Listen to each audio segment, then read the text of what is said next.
ground. Dancing on holy ground.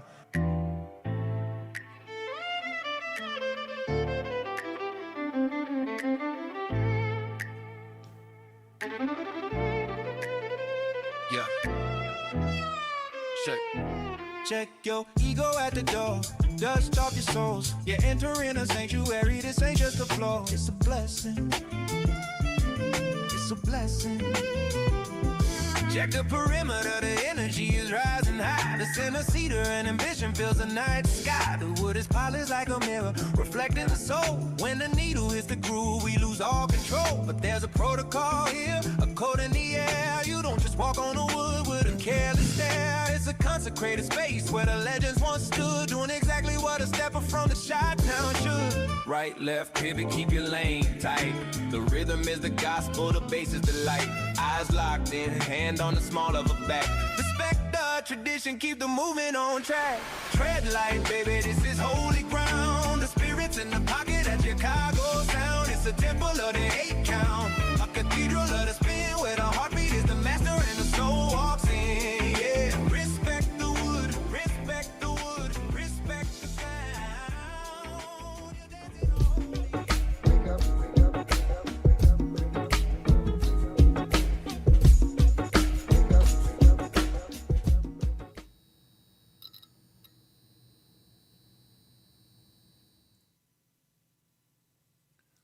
The views and opinions expressed in this program are not necessarily those of its host, Urban Arts Enterprises, its advertisers, or affiliates, and are those of the speakers and do not necessarily reflect any views or positions of any entities they represent.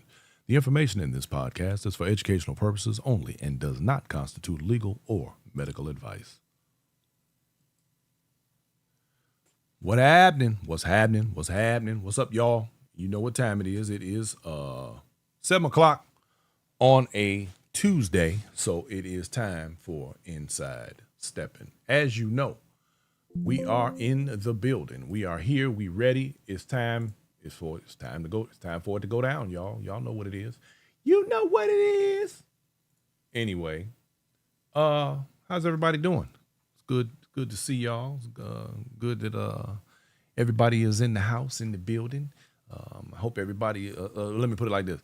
I hope this episode finds you well. Irene Harrison, how are you? Thank you for checking in. Linda Sanders in the building. I see your family. Yeah. So look, y'all, tonight, man, listen, we have what is going to be a fantastic show because we have a stepping media pioneer in the building tonight. And that may sound, let me tell you, it's significant. And there's a reason that it's significant. And we're going to discuss that tonight because I think a lot of people tend to take stepping media for granted. You know, if it wasn't for people like us, the rest of the world wouldn't really, they wouldn't really see y'all. They see you because, you know, everybody got a cell phone, you know. This right here is what I would like to believe is going to be a very important episode. Y'all, let me put my glasses on because I got to read this right quick. I gotta read this right quick.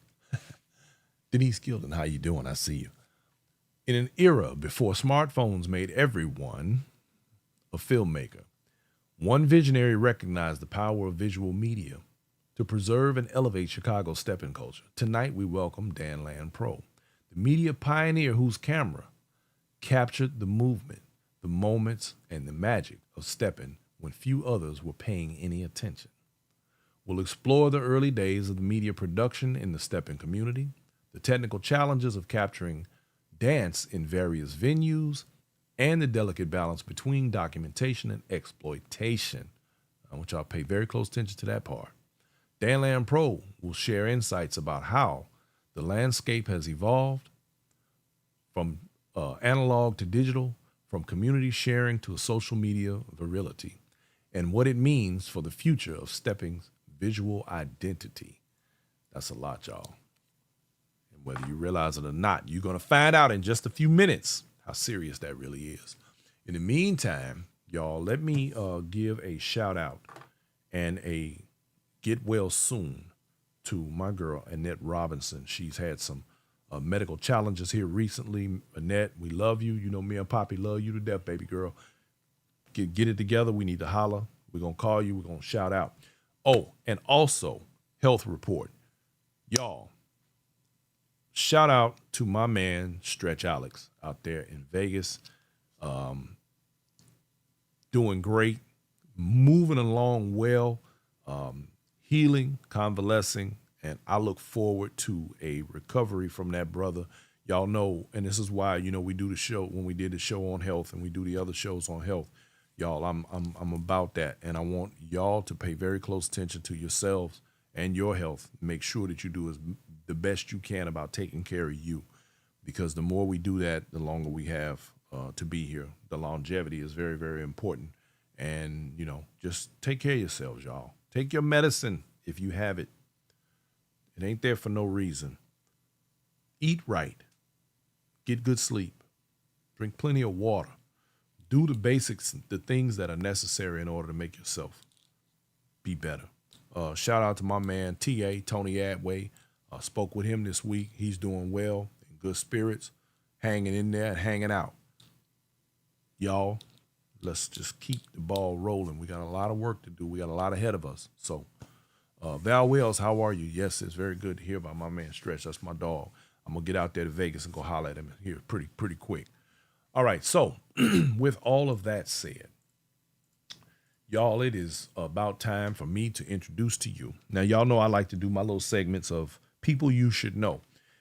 Now, this guy, unless you've been around the stepping world for 20, 30 years, you may or may not know who this gentleman is. But I want y'all to know that shows like Inside Stepping stand upon the shoulders of people like this gentleman. I say like this gentleman, but there's not a lot like him, so ain't no need me saying like him. We, as a community of stepping media individuals, and even some of y'all with your cell phones, are literally standing on the shoulders of this guy when it comes to stepping and its depictions and the idea of us being able to visually identify with the dance from the past to present. So with no further ado, let me introduce to you guys the man himself, Mr. DanLanPro. Dan, how are you, doctor? I'm good, man. Good to be Poppy here. said, where's the claps? We're not going to do the claps. Yeah, put some applause in there. Huh? We're gonna leave the claps out. Give us some clap claps, for myself. Poppy. Stomp your feet, light a match, do something. Anyway, glad to be here, man. I'm glad I got it. Finally got a chance to come on and talk about stepping media. Yeah. I like that part about health too. I try to get my man, look, exercise in every day, so that's very important that we try to stay absolutely. healthy. Yeah, that's right. You got an exercise regimen, man. I'm gonna be like you when I grow up. You know, I'm working on it. I'm gonna get my health on, get my workout every day. Yeah. So once you get old, you know older. Yeah. You're just trying to prolong. Are you trying to be funny? Is it older? No, man, just you get that longevity. At first you don't want to do it. The doctor tell you to do it. So I take my exercise serious, my meditation serious, and I try to stay healthy. Yeah. That's what's happening, man. That's absolutely what's happening. So Dan, let's just jump right into it, man. Listen, first of all, tell everybody where you're from, as if we didn't know, but tell everybody where you're from and give us a little bit of background on you. I'm from Chicago. I'm from the low end. Low end for life, yeah. Mm-hmm. Low end for life, and stepping, bopping. It's the bop. It has always been around me. It has been in my life. I had older siblings. They go all the way back to the 60s. So I went to Dunbar. Chicago has always been my home. The other blue and gold, but okay. The other blue and gold, the vocational, and until I left and went to the military in '74. So Chicago has always been the place. So it's just a love. I got a love for the city. That's a beautiful thing. So I'm interested because I mean, we might as well just jump right in. What made you, or how did you grow an interest to? Because my guess is, and I don't know. I'm hoping you're going to expound on this, but at what point did you decide that you were going to pick up a camera of any kind, any media, and begin capturing things, people, moments? Well, in order for me to explain that, then I had to talk about what preceded picking up the Yes, camera. absolutely. So most people know that I was the original member of the Majestic Gents, Okay. but I was like low profile. So we did our thing with the clothes and throwing the sets. And Willowbrook was the spot.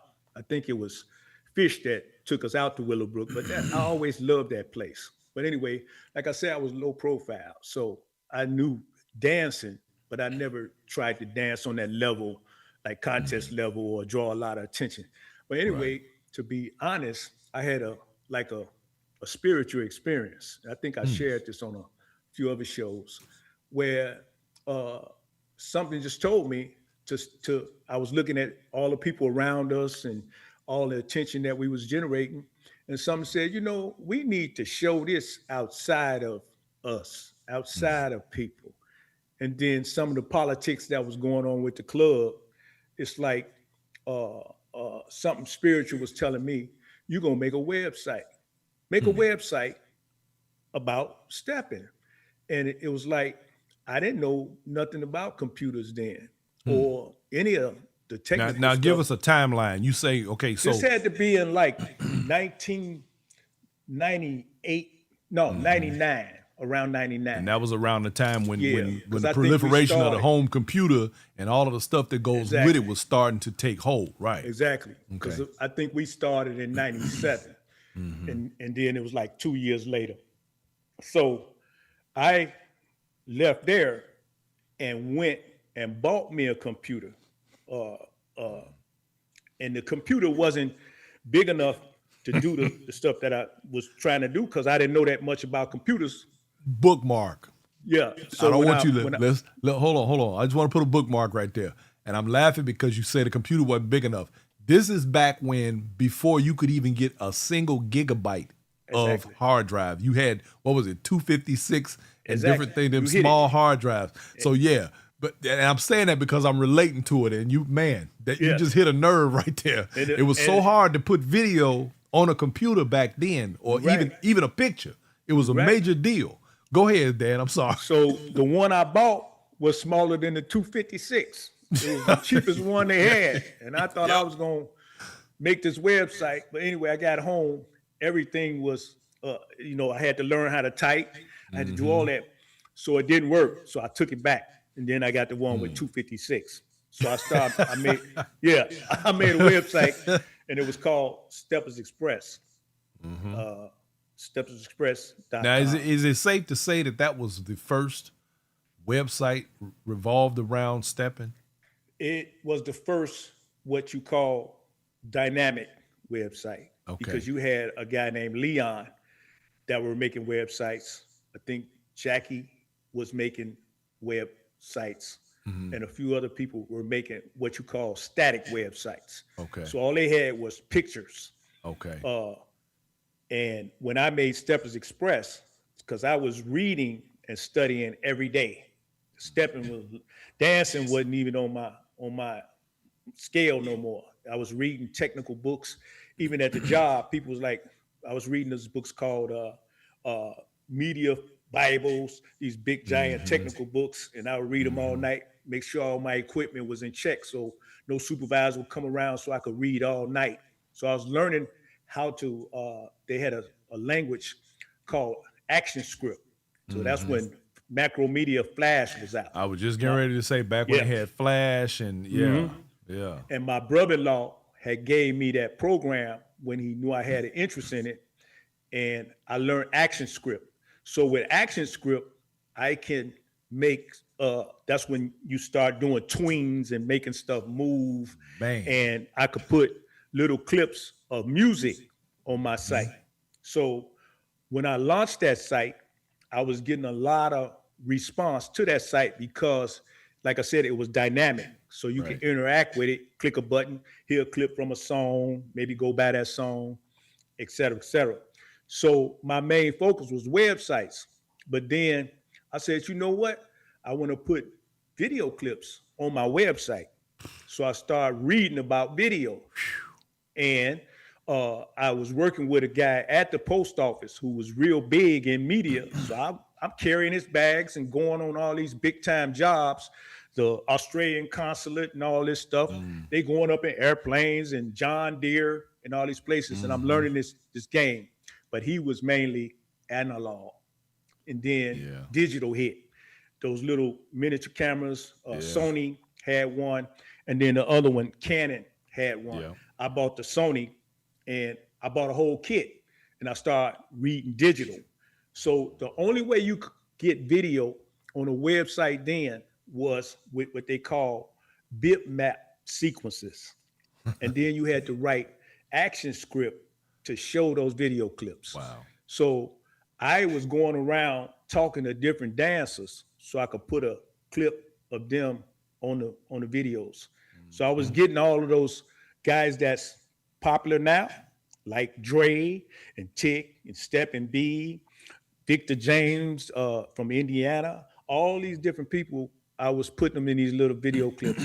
They had a lady named Ciola down in Phoenix, Arizona. I was going outside of Chicago, getting and putting this type of stuff on that Steppers Express. The only thing was, I started writing little articles about my views and opinions about stepping. And that's when I was using words like the juba, the cakewalk, because I was also studying the history of African-American dance by reading up on not just stepping, but going back further than what I knew about the bop. So it's let me put these video clips on there. And then I was getting masterful with action script. So Club Steppin', Lamont had moved to Chicago. Yeah, Lamont Watts. I wrote the action script that first put Club Steppin' on the internet. So I did that for Lamont. I was doing Steppin' B website, Trey, Rose, a number of them. Mo, Learn to Step, original website before Marky B took it over. I was doing all these websites, managing all these websites and still being creative. And the more things went on, the better I got at it. And then I did that for so many years. But in the process, you had the world largest, which was the world largest stepping contest, which Mary Green them had. Right.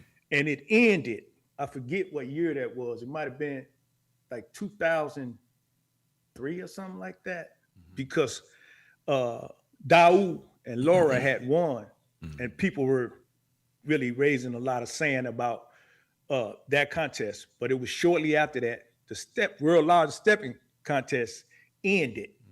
There was no more. Steppers Compete with Angie Fain came in, and she let me film that first contest. So I came in there with my digital kit, and then I had a little tiny raggedy consumer camera with it. But when I went home and cut it up like it was a major movie. At least I thought I was.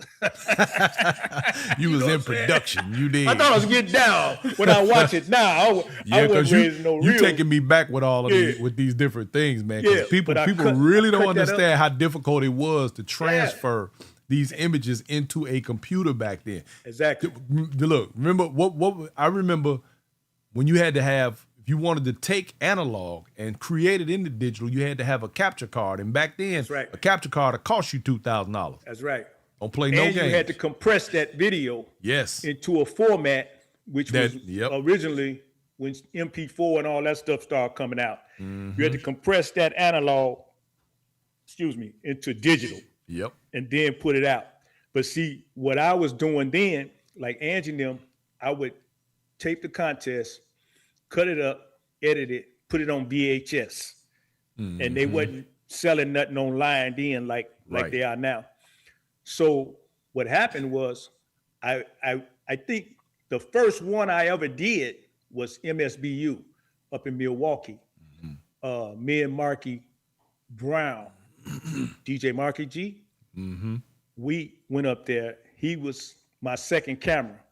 And that's the first time you will see two cameramen in the contest on the floor with the contestants, but you didn't really know we was there.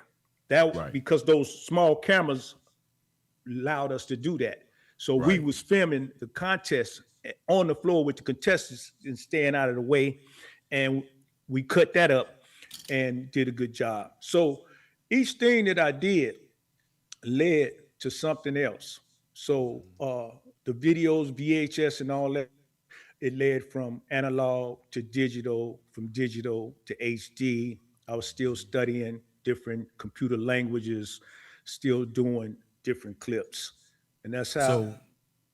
So now we're at a place where literally people can reach in their back pocket and pull out a phone Right. and videotape.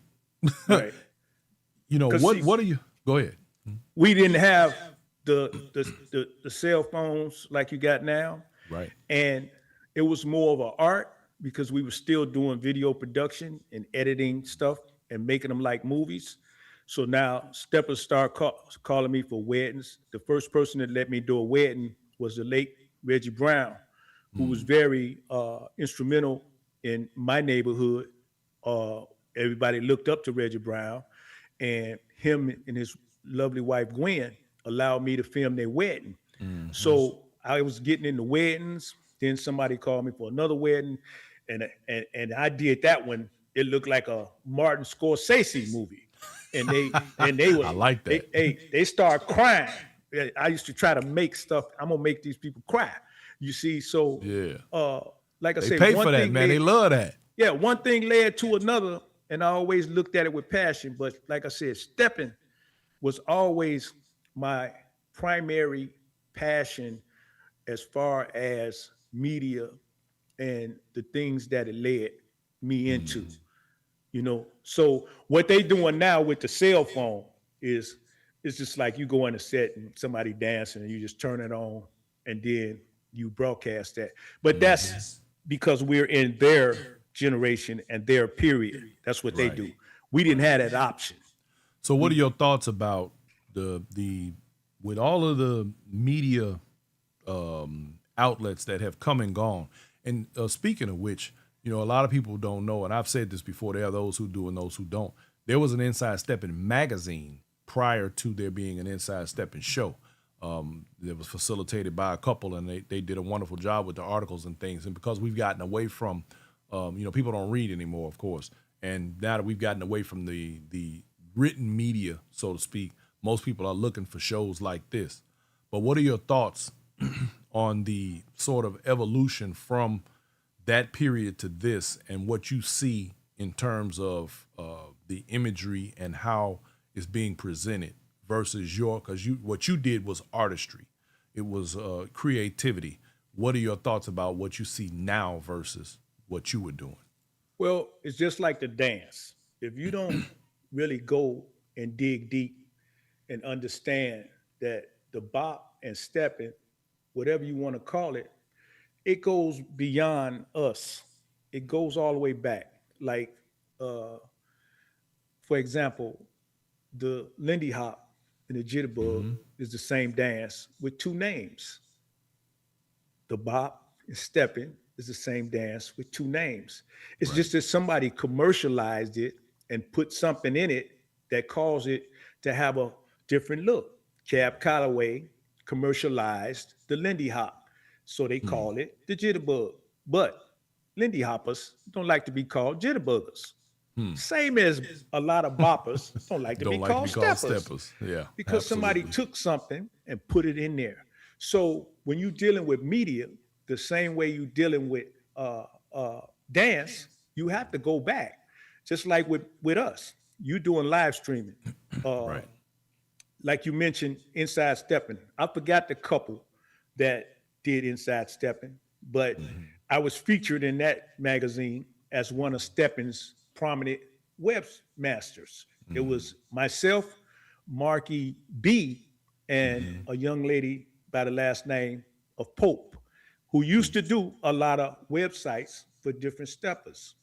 And as people have to know that history to know where some of these things actually came from. Right. So, like media, we didn't start stepping media, we just put it online. Just Mm-hmm. like we was the first to put it on YouTube. And like I discussed with you before, Leon was doing video stuff or stepping stuff on online. So to answer your question, where we headed now or where they are now, they don't really understand because they don't know the previous inside stepping. They don't know Right. Dan as I was known back then, Steppers Express or the Webmaster. They don't know Miss Pope. They don't know like it's another guy aside from Club Stepping by the name of Nance. He had I forget the name of his website, but he was doing a lot of high tech stuff before any of us online. Okay. And all this stuff is associated with the progress of stepping media. So you hear about the 6 count, the 8 count, uh, you hear about this promoter, that promoter, and this instructor. Yeah. Nobody talks about the history of the media and the Right. significant role it played in the progression of taking stepping outside of Chicago. They really think that R. Kelly video took stepping out of Chicago. Well, it didn't. It made it popular because we didn't have the attention that R. Kelly had. But prior to Right. R. Kelly, we was putting up bitmap sequences. Got you. You was dealing with people like Detroit. Mm-hmm. You was dealing with people like Victor James, MSBU. These were the places. Lorna Reed out in L.A. The Ciola Colston. These people, we was doing this stuff before R. Kelly came along. We just didn't have that platform. Got you. See, people don't know that. So Right. when they speak or when they thinking in terms of media, I guess it just fell out the sky.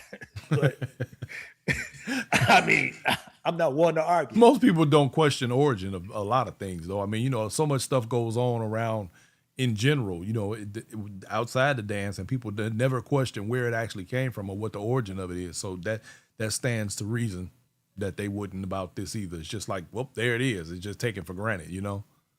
Well, that's something I try to share. If you notice, a lot of stuff I post now is dealing with historic dance forms to show the chronological order of African American dance. Starting, I used the juba, and then I used the cakewalk. The juba. If you go look at the juba, in fact, I got a little clip coming on the juba. You'll see that the juba is the origin of all footwork because the dance was based on total footwork, stomping heel, toe, and it's relative to the history of African Americans because we was restricted from doing certain things. So we used the juba to communicate through our dance. Then you got the cakewalk, which was more of a spiritual dance, a customary dance that deal with celebrations, marriages, when somebody was born. And then these dances, when I talk about the cakewalk, no, I meant the ring shout as far as those traditional dances. Correction there. The cakewalk, they mixed European ballroom with African dance, and that's how they came up with the cakewalk. They was actually making fun of the slave masters, and then that went to vaudeville and those type of dances. Then we went to the Charleston, and from the Charleston we went to and all these other dances. So we have to look at the chronological order and understand some of those dances emphasize hands movement and some emphasize footwork. And if you don't know where it came from, you think you just start doing that one day. You just woke up one day and start doing footwork. No, it's relative to your history. And we have to share that information. Video is the way to do it. Yep, absolutely. It seems to be the media choice these days. And, it's funny because things change so rapidly. You know, you often wonder what's going to be next. Like, who would have thought 20 years ago that we would be where we are now, where people literally have their own networks and stations and you know, I think the drawback to this though is that any clown that wants to say or do anything has the ability to put it out into the world the way they do, you know. But I guess that's relative, so we have to be careful about because everybody, it's something for everybody. You know, that's one thing I've learned. No matter how stupid you are or how smart you are, there's going to be people that's going to follow you. So there's that. Yeah, I mean, we've seen it all. You see Yeah. people with stepping come and go. Oh man, they come and they go for make real. claims on certain things, but you have to be responsible. See, there was should a be. time when we had to depend on other people to read, and they didn't want us reading. Now you can read whenever you want to read, so there's no excuse not to be reading. And it's the same with your imagery. There was a time when they would put us on display and make us look like clowns. You control that. So I have to be selective about what I want to film and who I want to film and how I want to present them. So I've always tried to target the people that I know had the most emphasis on the dance. Yeah. So if a person, for example, back in the day, out of most of them, I always thought Dre was the most entertaining during that time. So that's who I confronted about doing his media. Right. And each person had their gift. LC was the most technical. Dave Max is the most deep. So Dave Max, like Mac 3, I was like the liaison on how they got to be on that MTV thing, because that was Fabulous Five Freddy, who had contacted me with interest in another stepper who was playing High and Mighty at the time. So he passed on him. And Minya O, who was the producer at MTV, I called Dave and gave them that opportunity. And the only request I had was, let me come in and film along with MTV, and then I could make my own imagery. But I always wanted to be in control of the image that you communicate about stepping, because it has so many perspectives. And if you only, just for example, if I only present freestyle, what does that do for original? What does that do for all these different, what does that do for walking? What does that do for all these other perspectives that you can look at this culture from? Right quick, Dan. Denise Gilden, how are you? Good to see you. Pastor D checking in. I see you. Chevy Smith, Marianne Frazier, how are you? David Calhoun, my main man, 50 grand. I see you. Hey Riri. Let's see. I gotta holler at my people. Norma Watkins in the building. How you doing? She had a question. She said, who filmed the Beverly House video in 1983? That was actually someone's birthday party, and someone brought a camera into that event. Now, there are a few people who I know personally that were there. If I'm not mistaken, that was more or less just a sort of a thing where they were just capturing the events of the birthday party. Exactly. But I don't remember the name of the individual with the camera, because I can tell you this: there was a time when cameras at a steppers party was a no-no. So I'm just I got something to say about that.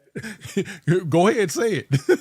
Okay, so like the Beverly House, those are analog tapes. Right. That's why those are VHS, analog, straight up big camera with the big old tape in it. Yeah. So what I like to emphasize is that when you're talking about the pioneers of stepping media, those are from different perspectives. It don't mean we were the first to film stepping or to present it on camera. It means that we were the first to do it on a particular medium. So when you're talking about putting stepping online, you have to come through myself, Marky B, T. Pratt, and others who were spearheading that opportunity, as well as Brother Whitten. when you talk about the Beverly House and some of the other analog content, you will notice there's also some content on Charlie Green doing the bus stop. Right. There's content on some of the earlier Real Larger Steppers contests. Those were analog. So it's not like we just started filming Yeah, stepping. filming or Those people were videotaping, filming yeah. stepping, but they were basically doing those clubs with just a bunch of people on the dancing. We more or less started focusing the camera on individuals, different styles. So outside of the contest environment, I might go in a place and I might come there to tape Dre, but I might see Ice Ray dancing over in the corner.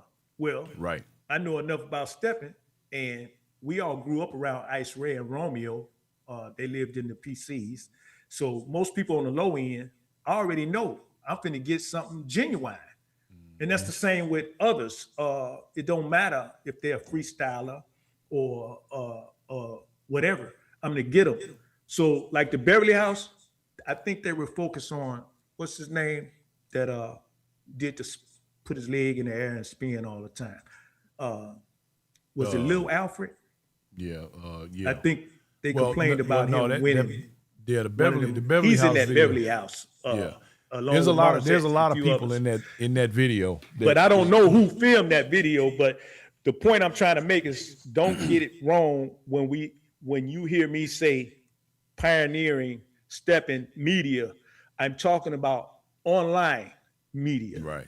I'm not saying we started stepping media because I would clearly be a lie when you got footage from 93 and we Right. start doing that 2000, 2001, Yeah. somewhere up in Yeah, 99. Denise said no, he wasn't there. I don't believe he was.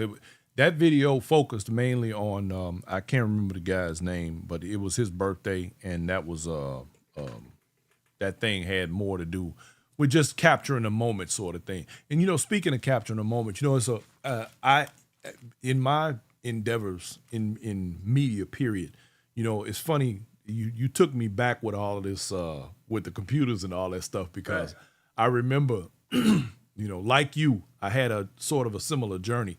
But back in those days, I was real heavy in the motorcycle community, and that's what kind of got me, that's where my passion kind of started. I had a camera around. I actually inherited a camera, and I started, shooting for fun, messing around. But then I was always at bike events, and so I started capturing, motorcycle races and all kinds of stuff, and it was really funny when I decided to build a website like you talking about, and starting to try to learn all of this stuff, and it was like pulling teeth because it was very expensive. I think the things that we do now with a cell phone, you couldn't even do with a computer. You literally had to jump through 9,000 hoops to get to do that.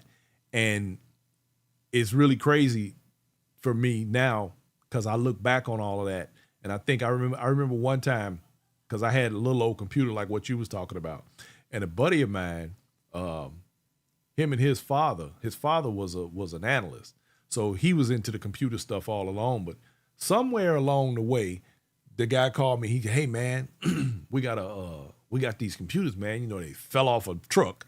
Holla at me. They had 1 gigabyte hard drives in them. Boy, I thought I had me. Boy, I was give me one. I crashed that sucker the first hour. I thought I had gold, Jack. So what I did, moving forward, like you said, I started, when I started learning to capture and, be present without being present. See, a lot of people don't realize that, sometimes you got to be there, but you can't be in the way. Right. And I had to learn. I know the very first time I actually ever got in somebody's face with a camera was at Coretta Scott King's funeral, as a matter of fact. I had press access to that event, but to capture the emotion and the expressions and the people's mourning and so on, you have to be on your square. You got to be in your job. You can't get involved in as much as you want to allow people to mourn. And and even in our case with the dance, you want to let them dance, but you don't want to be in the way, and you still want to capture these things. There's a different mindset. And that was something that I had to learn because I've always been, let me get out the way.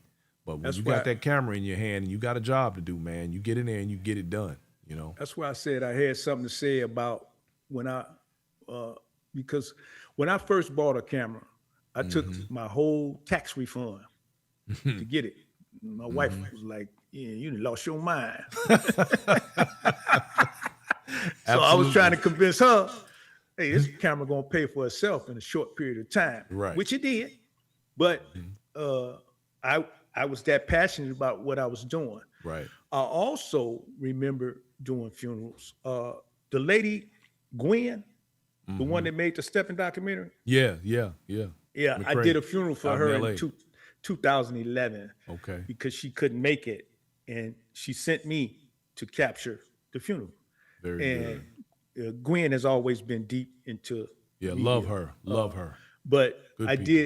did that for her, and then lady I work with, Miss Prince. I used to do a lot of her family stuff, and I did her mother's service. But I think I did 3 funerals, and the last one I said, because even though I was invisible, like you said, they want Bobby Gore. He had 2 funerals, but the one that his wife had at my church, she wanted me to capture his funeral. So that was the last one. So and I don't know if you guys know who Bobby Gore is, but he had some juice in Chicago on the west side. And we won't go there. Right. But I was getting them strange looks with that camera. And them cameras in certain places in Chicago is a no-go. Yeah, they made me very uncomfortable. And I said, that's the last funeral. So you have to be almost like you're not even there and know what you came to capture and capture it. And now with the cell phones or the iPhone, everybody you can got capture anybody. Sometimes they don't even know you capturing them. Yeah. But it got to a point where after a while, people was like, you got that light on the camera. A lot of people I knew, and it was like, you messing up the set with that camera with the light on it. I'm like, wait a minute. The DJ got sirens and police lights, and I just like messing with your set. You know what I'm saying? So I kept filming, and eventually steppers would look, because sometimes the light they couldn't see, and they'd go, and then, that's Dan. And they let me keep filming. Yeah. It wasn't a problem. It became, they accepted that. Yeah. So Dan, I know a little secret. I don't know if it's a secret, but you happen to have or be in possession of an awful lot of video footage from Stepping history that the world has never seen. What does the future look like in that regard? Because, we've had people like Marky B, and even some stuff that Sam Chapman had that is no longer available due to unfortunate circumstances. What does that look like in terms of what your collection is and the possibility that the rest of the world will ever have an opportunity to partake in your art? Well, I think what happened, I just had this conversation with Jackie the other day. What happened is I have to be careful and responsible with that footage. First of all, a lot of the people in some of that footage has transitioned. Yes. So what I try to do is reach out to the people that I think is most important. And I've been trying to get that footage out. Like you see, we did you saw Marky G put up the interviews, the clips with Mookie Ali, right? Tick. Right. That's an interview we did maybe 15 years ago. Right. In those clips, and you hear people say, "Oh, it's AI." No, it's Mookie Ali. He was a young man. He did do interviews, and he wanted to do that interview because we were filming him and Margaret, Lady Margaret, up in a green screen studio. And I said, "Okay, Marky, I'll film Tick and Margaret as long as you let me get the interview. And I got the interview. And Okay. even the interview that he posted, that was my compensation for doing that job. But that's his footage. I don't mind him posting that footage. So I followed that up with you see the clips on a lot of clips on Don Beck, which were I think taped probably 16 years ago. And we have some more. So I've been contacting those people. And then when they give me permission, like I just got Cynthia Shanks' number and Daryl Davis, and you saw me do some on Rose. All those clips were from years ago because I think it's important stuff that people need to hear. But I have like meetings where you had Cynthia Shanks' brother, James Shanks, a lot of them doing demonstrations at Cynthia class for the younger people. And I really want to get it out. Like I say, I have to be careful because some of those people transition and those are their loved ones. And you can't just pop them online like that. I got stuff with Casper. He did a long interview. Eugene Simmons. So many. I got Black Mary. I got so many different people. But trying to get that out with them having knowledge of me putting it out. But and that's respectful. And I this generation is so argumentative. So it ain't like back in the day. You put that clip out and they get all this pushback. I don't want to bring that on anyone, include myself. Right. But that's respectful. I got to get it out because I'm 70. And like Marky B, he took a lot of very significant footage with him that don't nobody seem to know where it is. And I'm going to say this because I don't want to just keep going. But I used to tell people, you have to be responsible with stepping. So if you allow people to film, you have to be in charge or ownership of your own content, your own images, because it's important to those coming behind you. Right. Because when I leave here, if I don't leave this for somebody to get their hands on, it's gone. My nephew or somebody might throw it in the garbage. And that's probably what happened. But I don't know. I read something the other day that said one person's passion is when you die, it's somebody else's headache. Exactly. But I'm going to continue to release footage and post it as I get time. But right now, like I said, one of my main focuses is bringing that dance up from the Juba all the way to stepping in those clips because they're I wouldn't say you can show them at college, but I'll say you can watch them. That may motivate you to go learn more about the chronological order of African-American dance to the point that you understand the bop and stepping and where it falls on the timeline. I love that concept. I do. Yeah. But come on, man. Let's keep it a buck. These folks, man, some of them they don't care about. They just don't care, man. I'm sorry. I'm trying not to be a forever cynic, but you know, it's difficult to get people to respect the dance these days the way that it should be to begin with. Anyway. We don't focus on them. We focus on, just like you said, learning this media. Yeah. If I focus, you know what people told me, you too old to start learning this stuff. I was only like my late 30s or early 40s. You too old to be reading them computer books. If I listen to you, if it was people even in the club, he didn't do that, so-and-so did that. He didn't, if I listen to them, you stop. I ain't worried about the negative naysayers. I'm worried about the people that want to know about African-American dance. I'm worried about people who want to know a little more about the bop and stepping. Because a lot of times what I encounter is people are dressing up opinions and just their view as if it's facts. So it's like put the suit on, talking about I'm the truth. You ain't nothing but an opinion. You just covered yourself with a suit of truth. That's right. And then you fooling people, and it's always information to counteract that people might want to wanna know. And So that we're is why focused Inside Stepping them.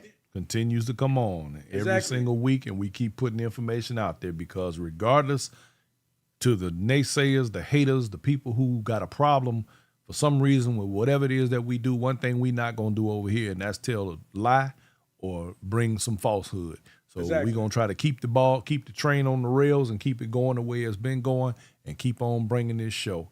And that's the whole reason why right there, what you just said. Absolutely. Yeah, I'm glad you said that. It reminded me. Haven't you ever heard that people in the stepper community do X, Y, and Z for a whole lot of money? Not money. They say a whole lot of money. Whole lot of money. And I'd like and to know what always some of that ask- whole lot of money is, boy. And I say, wait a minute. I know the hotels make a whole lot of money.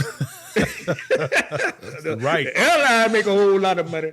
And the alcohol people, because when I was in the gents, I remember how bar guarantee worked. And anything you make over that bar guarantee, the people at the ballroom got. Right. And it's the same way. When we fly around the country, the airlines make money, the hotel make money, everybody else make money. But I've had experiences when it came time to pay me. You ain't had no money left. And I wanna see all these people making all this money because I've been around for a long time. And right now, if I say, hey Brian, let's name all on this show, let's name all the millionaires in the stepping community that made their millions off stepping. And who will we say? I'm glad you said it. Cause I say I'm it gonna all the say time. They don't get it. They really don't believe he making that money off these, bruh. No, I'm sorry. That's just not a thing. I know it may look one way and people probably say, man, y'all spend all that money buying equipment and doing this, that, and other. It's cause it's called passion. That's why we do what we do. Always remember this. Let me tell my audience, y'all remember this one thing. I don't care if it's a promoter. I don't care if it's an instructor, a DJ, whoever. Some people are for hire. Others are for sale. Right. Be careful who That's you cool. deal with.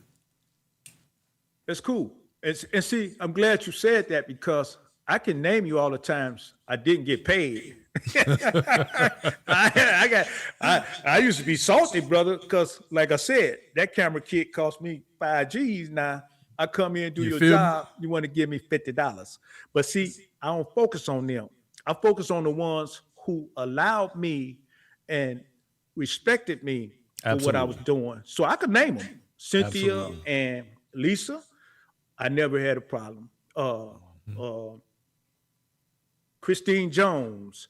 I can go down a list of the people that gave me access to do what I was trying to do and respect it. Just as I could make a list of the ones who owe me money right now today, which I ain't never gonna get.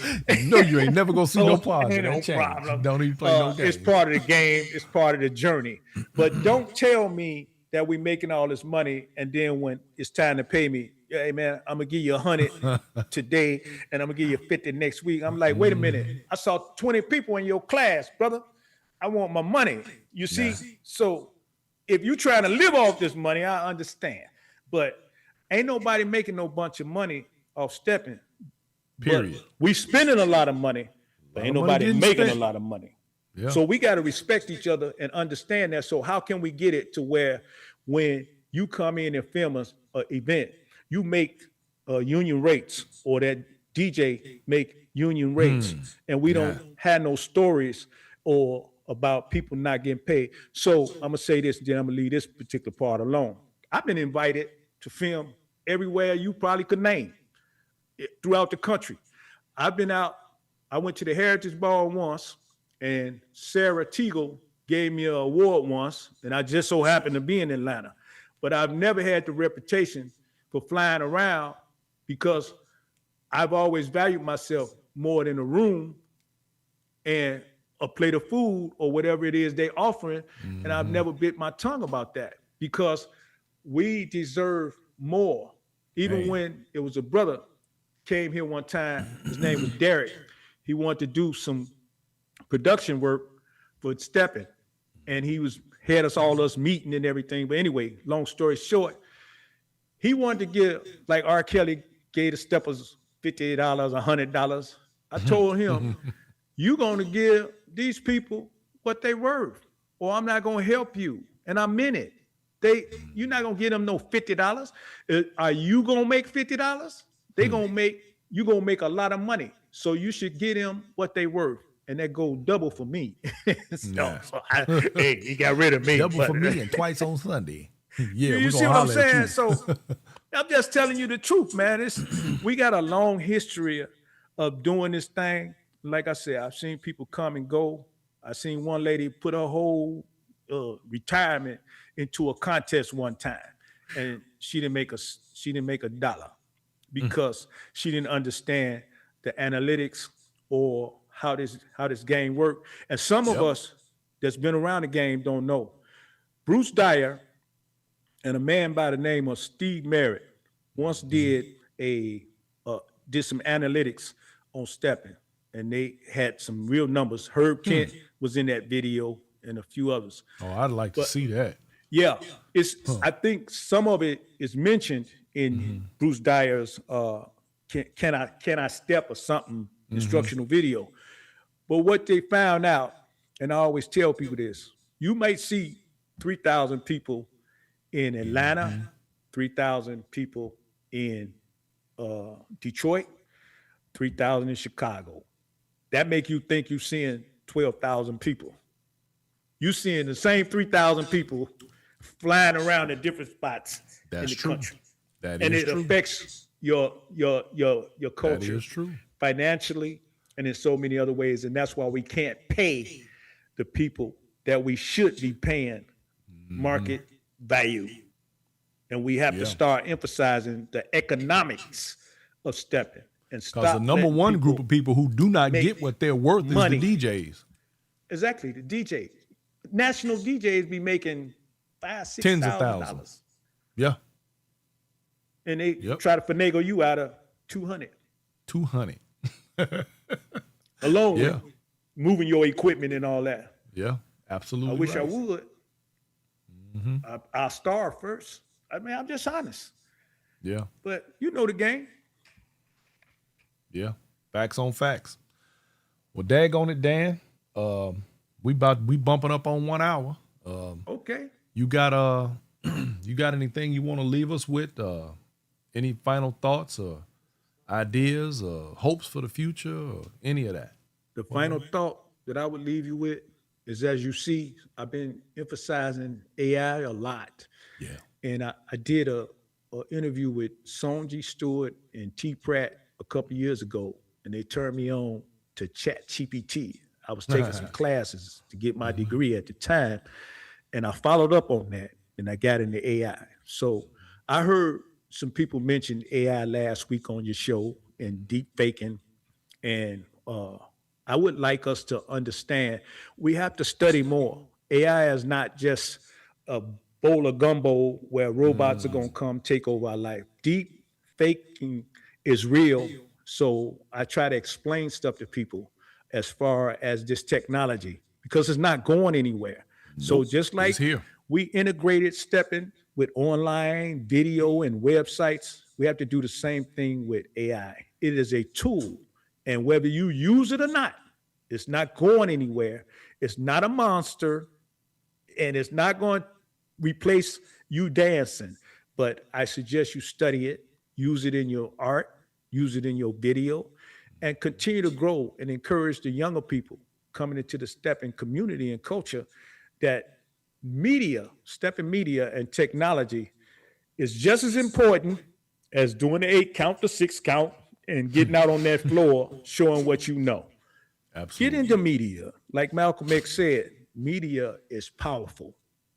And that is my take on everything. Well, doggone it, that sounds like a winner chicken dinner. And I appreciate you, Dan. I'm happy to have been able to have you come on the show, man. It is a privilege and an honor to have somebody like yourself. You know, you've been around the game a long time and dealing with this thing, capturing the moments and the memories and so on. And I learned a few things tonight. That's good. because and one of the main takeaways for me is that your level of respect for the game is everlasting, and that moving forward, we all have a responsibility. Your point about responsibility in content, because even with that said, it made me actually sit back and have to think about some of the stuff that I have and the things that I've, archived, and what happens if something happens to me. Right. Where does this information go? Because there's a hell of a compilation of information. So yeah, Let me good say stuff. one more thing before I leave, Brian. Go ahead, I know come we on. at 8:00, and here's what I want to say: we have to compete with the world, not each other. Steppers have to. Don't compete with me. Don't try to outdo me or me outdo you.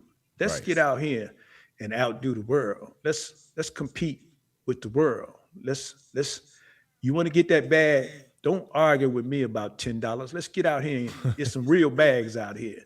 Yeah. And that's the same with fortune, fame, or anything else. Let's get out here and really dig in and stop disrespecting each other with all of this petty babbling about subjects that don't matter. It's a real Man. world, and we got to do what we got to do. It ain't Life perfect. damn sure world, too short. but we got to do what we got to do. Hey, man, I'm going to let you go. All right, man. Listen, appreciate you, Dan Land, sir. Appreciate we're gonna y'all. have to. We'll get an opportunity to chop it up again. We talk some technical stuff. Anytime. Get into it. Thank you, brother. You have yourself a wonderful evening, and tell Marky G, I'm gonna come over there and beat him up. Raid his studio. He killing them, boy. That music killing them, man. I know he doing the damn thing. Yeah. All right, man. Take it easy, bro. All right, you and producer lady, take it easy. Thank you. Peace. All right, ladies and gentlemen, there you have it. The man himself, DanLanPro, one of the pioneering individuals in stepping media. And like I said, not, like he said, not necessarily the fact that we were the first ones to capture the moments, but the ones who were able to put it in a format that allowed for mass consumption. So I appreciate being able to have him on. And again, this is yet one of those other people that you need to know. There are people who have done step in media in the past. And the funny part is the ones that have stepped away from it on a large and majority scale refuse to return to it. And I understand why. It is definitely a commitment. It is a lot of work. But it is a passion as well. And so we continue to do what we do in order to maintain the history and archive the footage and things of that nature. The Reggie Miles and the Latikas of the world who have good information, and those are being our current contemporaries. There, like I said, are many who came before. There are many articles that have been written under T. Pratt's platform, under Marky G, Marky B, I'm sorry, and others, and of course DanLanPro. And as time goes on, there'll be someone to come along to replace me and anyone behind me. So when those things happen, we continue to keep the train on the tracks and let the ball roll. So that's how that is. Before I get out of here, you guys, I want to make you aware that there's a set coming up. You guys, the 4th annual Pink and Black Party, stepping out of cancer, stepping into healing. Now, we talk about the people taking care of themselves and the medical stuff. Well, this young lady, Miss Tina Israel, she does a wonderful, wonderful set. Cardell will be there entertaining. We got Ambassador DJ Kevin Neville's on the ones and twos, along with DJ Crazy Q. We will be in the building inside stepping. We'll be doing a doggone thing. This is Saturday, October the 10th. One day only. This party is free. It is at the famous El Dorado Ballroom in Houston, Texas. And last year's party was off the chain. So get ready if you are in the Texas or Houston area or want to come down. Let us know. They have reservations and things available for you to take advantage of. Fantastic set. We have a really good time. Lots of giveaways. And let me tell y'all, these giveaways, this ain't no dime store trinket stuff. She give away a lot of stuff. She does a hell of a party, and you would definitely enjoy it. And again, it's free. You get to eat, hang out. You might even take home a gift. The set is nice. Get ready for that. Pink and Black Party, y'all, Houston, Texas, October 10th. And with that, you guys, it is my time to bid you all adieu and say goodnight, because it is time for me to get some rest myself, y'all, because I'll be tired, you dig. I want to thank you all for tuning in, and of course, thank you all for your ongoing donations that come through. I appreciate you all. I want you to know that. Producer Lady and I will be moving around just a little bit this year. I know we said we were backing off this year, and we have. And it's actually been a little pleasant. I ain't gonna lie. But then, you guys, everybody stay paying attention, keep up with the economy. A lot of things are happening. A lot of sets have been downsized. Nothing wrong with that. So everybody, keep doing what you're doing, go and enjoy the sets, whatever.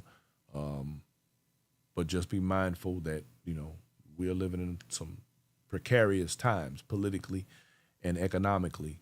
Gas prices are up, plane fares are up, everything is up. So we gotta be mindful. Take it in moderation. Don't hurt yourself, and be happy.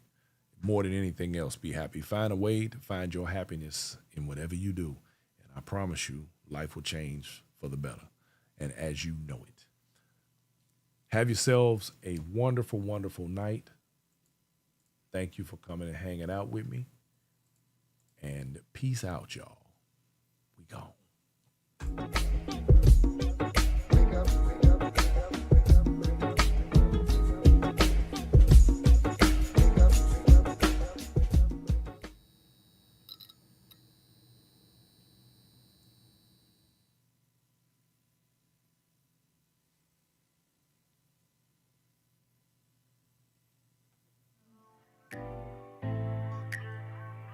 Dancing on holy ground.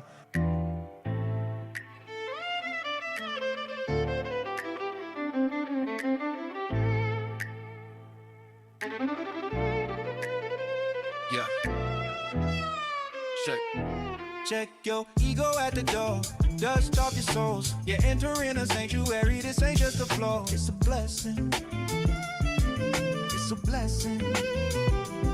Check the perimeter, the energy is rising high. The center cedar and ambition fills the night sky. The wood is polished like a mirror, reflecting the soul. When the needle hits the groove, we lose all control. But there's a protocol here, a code in the air. You don't just walk on the wood with a careless stare. It's a consecrated space where the legends once stood, doing exactly what a stepper from the Chi-Town should. Right, left, pivot, keep your lane tight.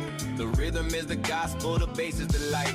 Eyes locked in, hand on the small of a back. Respect the tradition, keep the movement on track. Tread light, baby, this is holy ground. The spirit's in the pocket at Chicago sound. It's a temple of the 8 count, a cathedral of the